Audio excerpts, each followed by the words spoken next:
ہیرا منڈی، دی ڈائمنڈ بازار۔ آخر کیا ہے یہ ہیرا منڈی؟ اس کی اصل تاریخ کیا ہے؟ اس بازار کو ہیرا منڈی ہی کیوں کہا جاتا ہے؟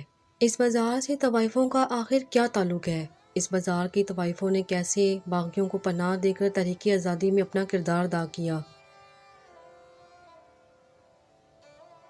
برطانوی حکومت نے ہیرا منڈی کی ان طوائفوں پر کیا الزامات لگائے؟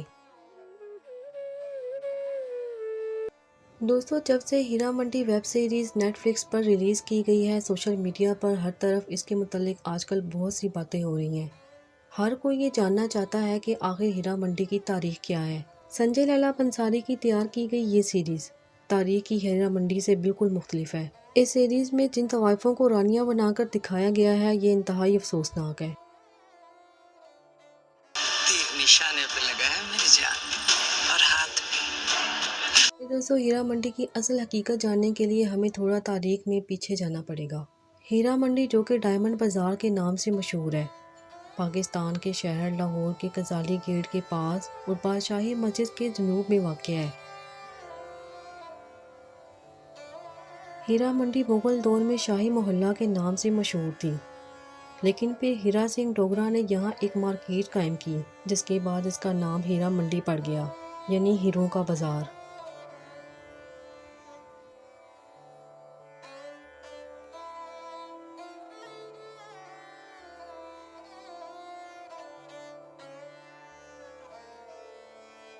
ہیرا منڈی میں مغل محل کی طوائفیں رہا کرتی تھیں۔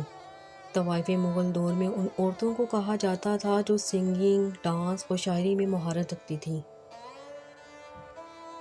یہ طوائفیں اپنے فن کی وجہ سے اس وقت کے نوابوں کو اپنی طرف مائل کر لیتی تھیں۔ ان طوائفوں کو نہ صرف ڈانس، شاعری، گانے میں مہارت حاصل تھی، بلکہ وہ تہذیب میں بھی سب سے آگے تھیں، یہاں تک کہ ان کو اردو لٹریچر پر بھی ایک خاص عبور حاصل تھا۔ مغل دور میں ان کو قابل احترام لوگوں میں رکھا جاتا تھا، ان کی بڑی عزت کی جاتی تھی، کیونکہ ہیرا منڈی ہی ایک ایسی جگہ تھی جہاں مغل دور کو اتنا پروان چڑھایا گیا۔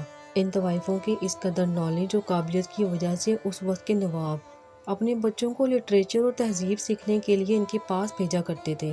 ان طوائفوں کی فیس اتنی زیادہ تھی کہ اس وقت کے نواب اور حکمران ہی اس کو افورڈ کر سکتے تھے، کیونکہ ان طوائفوں کی زیادہ تر آمدنی اس دور کے نوابوں اور حکمرانوں سے ہی آتی تھی، تو اس لیے یہ طوائفیں ان کے سامنے ایک خاص قسم کا ڈانس بھی پرفارم کرتی تھیں، جس کو مجرا کہا جاتا تھا۔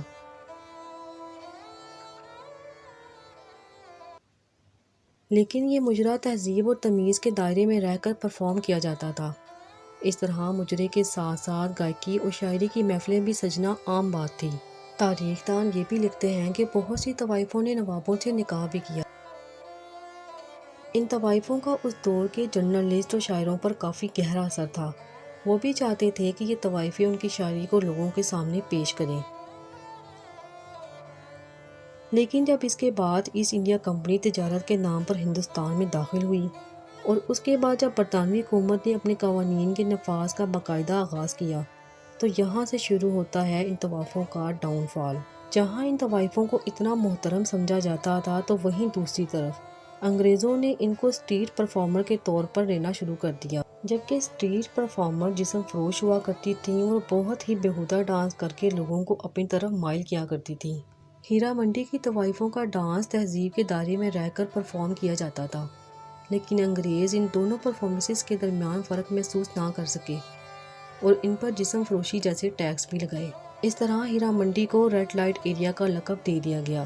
برطانوی حکومت کے افسران کی طرف سے ان طوائفوں کو فزیکلی بھی ٹارچر کیا جاتا تھا۔ آخرکار برطانوی افسران کے ان کارناموں سے تنگ آ کر بہت سی تحریکوں میں انہوں نے حصہ لینا شروع کر دیا، جہاں انہوں نے برطانوی حکومت کے خلاف لڑنے والوں کے لیے اپنے محل کے دروازے کھول دیے، تاکہ وہ یہاں رہ کر برطانوی افسران کے خلاف میٹنگز کر سکیں اور ان کے لیے آسانی پیدا ہو سکے، جس کی وجہ سے ان کو برطانوی حکومت سے کافی خطرہ لاحق رہا۔ کافی طوائفوں کو اس دوران قتل بھی کر دیا گیا۔ پھر جب برطانوی راج ختم ہوا تو برصغیر پاک و ہند کی آزادی کے بعد ہیرا منڈی پاکستان کے حصے میں آئی، جو اب لاہور میں واقع ہے، اور اسے آج بھی ریڈ لائٹ ایریا کے نام سے ہی جانا جاتا ہے۔ دوستوں، ہیرا منڈی کی تاریخ جاننے کے بعد نیٹ فلکس پر ریلیز کی گئی ہیرا منڈی ویب سیریز کے بارے میں آپ سب کی کیا رائے ہے؟ کیا آپ کو بھی یہ ایک افسانوی کہانی لگتی ہے؟ کمنٹ سیکشن میں اپنی رائے کا اظہار ضرور کیجیے گا، مجھے آپ کے جواب کا انتظار رہے گا۔ اگر آپ کو یہ آج کی ویڈیو پسند آئی ہے تو اسے لائک کرنا اور شیئر کرنا مت بھولیں۔ پھر حاضر ہوں گے ایک نئی ویڈیو کے ساتھ، تب تک کے لیے اللہ حافظ۔